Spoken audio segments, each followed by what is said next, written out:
Hello, so this week's column is about teeth whitening. Now I had it in my head that we could film a video at the teeth whitening clinic, but for health reasons we can't, health and safety reasons we can't. So all that's left for me to do is to try and talk you through what actually happens, which, to be fair, I don't think many people realise. I definitely didn't realise. I had never had my teeth whitened before.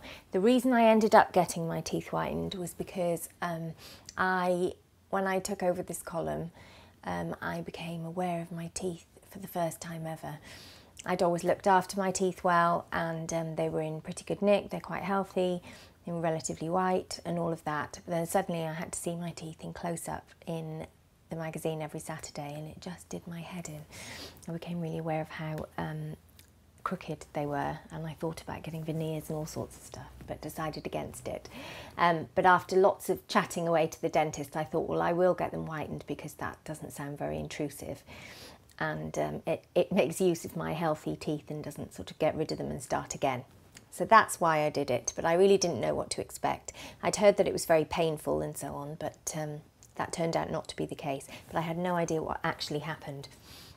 So the first thing that happens, if you go to a proper dentist for teeth whitening, that's the procedure I'm about to describe to you. If you wander into some beauty parlour on the street that does teeth whitening, anything could happen, frankly. They're not actually supposed to do it. You're meant to be a registered dental health professional, like a registered hygienist or a dentist. But I'm told by the various experts I've spoken to over the past few weeks that lots of salons who offer teeth whitening, they do get fined for doing it, but the fines are so low that it doesn't prohibit them from just going straight back into business. So if you decide to do that, it's your lookout, frankly. I think you should. It's really, really important to see a proper dentist so you get the full treatment and proper advice. So the first thing you should do is get a scale and polish. Just your regular scale and polish costs about £35, and it's only at that point that you can really see what you're dealing with. All the calcium on the back of your teeth is kind of scraped away, and your lots of staining and so on will go at that point, and you may decide that you don't need teeth whitening at all, because lots of things can just be got rid of with a really good scale and polish. So that's what you need to do first before you decide what to do next. And also it's just good to go every 6 months and get that done anyway. After your scale and polish, if you decide you still want to go ahead with the whitening, this is what happens. So they take impressions of your teeth. So if you had a brace when you were younger, you might remember what this was like, but they basically shove a load of clay into your mouth and they make impressions of your teeth. It's lovely impressions there of my crooked teeth. And these impressions are there to make trays, which are these. So the impressions are the plaster bit, and then they make these trays out of them. And these just slot into your mouth. And they're meant to fit perfectly. So that's why they do them. So you get these trays back, it takes a few days. After you've got your trays, they give you some bleach.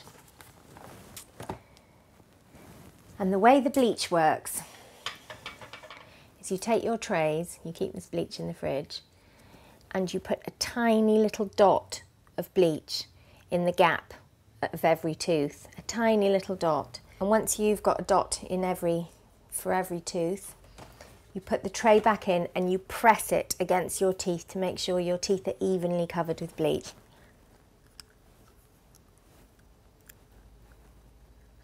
Like that. Then you sleep in them, and you do this overnight. You repeat this process overnight for 4 nights consecutively prior to your Zoom whitening, as it's called. So this is called power bleaching, this part of it.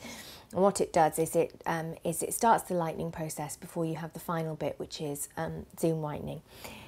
However, it is totally fine to not do this bit and to do it, or to do it but do it after the Zoom whitening, or it's also totally fine to save the bleach, keep it in the fridge, keep your trays, and top up your teeth whitening later on in a few months, say at Christmas time when you want them whitened up again. It's totally fine. You don't have to do this part, but generally you will get this part as part of the price. I'm just going to keep my bleach in the fridge, and then at Christmas time serve it with turkey. No, at Christmas time, do it for party season and everything and just kind of revive the whiteness. But they do advise you to do it for 4 days before the zoom whitening. Right, so zoom whitening, that is the big part of the process.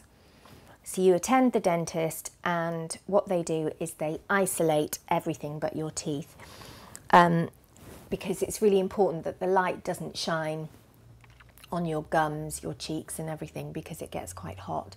So they put various bits of apparatus in your mouth to keep your mouth open. They cover your gums, they cover the insides of your cheeks with cotton gauze and so on, everything to just make sure that the heat doesn't touch anything but your teeth. Then what they do, once that rigmarole has been done, that takes about half an hour probably, they paint bleach gel onto your teeth and then they shine a light onto your teeth. There's somebody there the whole time. They shine a light onto your teeth for 15 minutes, which activates the bleach and makes it work. After that 15 minutes, they remove that bleach, they put fresh bleach on and they shine the light on you again for another 15 minutes. That process takes place 3 times and you get lighter and lighter each time. What has happened at the beginning of the session is they've gauged the colour of your teeth on a big colour chart of teeth, so you can measure the results. And then at the end of the zoom whitening, they check the colour again and see how many shades of white you've moved on. In my case, I moved on 5 shades, I think. Some people move more, some people less. It's quite an unpredictable business. But most people should move at least 2 or 3 shades. While the process is actually taking place, I gather that some people find it uncomfortable. I didn't. If the only thing I can think of is my teeth felt a little bit sensitised afterwards, but during the process there was certainly no problem. I actually fell asleep for each of the changeovers. I just had a nap. That's how untraumatic it was. At the end of it, you don't have any swelling or, you know, you don't look terrible the way you do if you've had, say, a filling. You look completely normal, even so far as they put lip balm on your lips to stop your lips sort of stretching when you've got your mouth open. I mean, it's very well done. I went to the Welbeck Clinic though. I mean, I'm sure some people have less attention to detail. So then at the end of it, you gauge your results, and that should only need doing once every 2 or 3 years. You should be able to just keep on top of it about once a year with more trays and bleach, like I showed you earlier. I do think, you know, nobody's going to argue that teeth whitening is a necessity. I mean, maybe to Americans, but not to us. It's not a necessity, but I would say it is a really nice thing to do, and it does make you feel more confident in your smile.